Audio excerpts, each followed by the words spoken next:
Bonjour à tous, aujourd'hui une nouvelle vidéo sur l'histoire d'Internet. Dans les années 1950, l'US Air Force cherche un moyen de communiquer même en cas d'attaque nucléaire.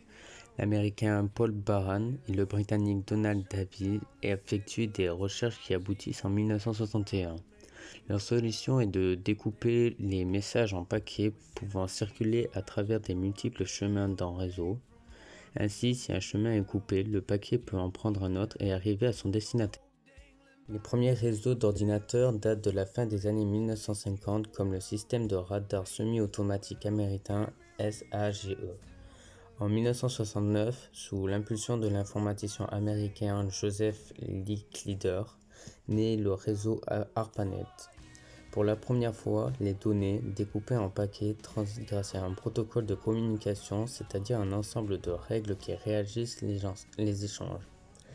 Paquets et protocoles sont à la base d'Internet, ce qui fait d'ARPANET son ancêtre. Puis ARPANET, les réseaux deviennent de plus en plus étendus, ce qui nécessite des règles de communication plus élaborées.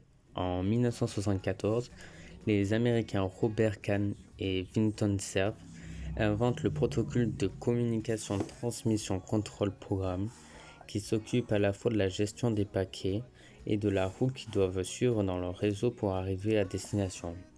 Par la suite, ce protocole est scindé en deux, l'un gérant spécifiquement les paquets et l'autre les conduisant dans le réseau et deviennent ainsi le TCP/IP.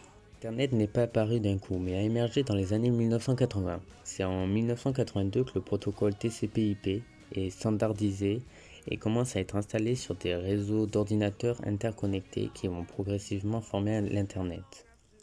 Les premières utilisations commerciales apparaissent à la fin des années 1980, tandis qu'ARPANET n'est plus utilisé à partir de 1990. Jusqu'à la fin des années 1980, Internet est un outil qui demeure très technique pour le grand public. Accéder à un ordinateur distant, y lire ou y déposer des données ne se fait pas encore en quelques clics de souris. Tout cela change avec l'arrivée du web, inventé par le Britannique Tim Berners-Lee. Internet et le web sont donc deux choses différentes. Internet est un gigantesque réseau d'ordinateurs. Le web est constitué par des milliards de documents dispersés sur des millions d'ordinateurs et qui circulent sur Internet. Ces documents sont reliés les uns aux autres selon le principe de l'hypertexte.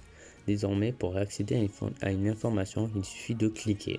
Aujourd'hui, ce ne sont plus seulement les humains qui sont connectés à Internet, mais aussi toutes sortes d'objets, des montres, aux pacemakers, en passant par des caméras et des ampoules. Depuis 2008, plus d'objets que d'humains sont connectés, donnant naissance à ce que l'on appelle l'Internet des objets. Selon les projections, en 2020, plus de 50 milliards d'objets seront connectés à Internet. Merci d'avoir regardé la vidéo. Si ça t'a plu, abonne-toi et like.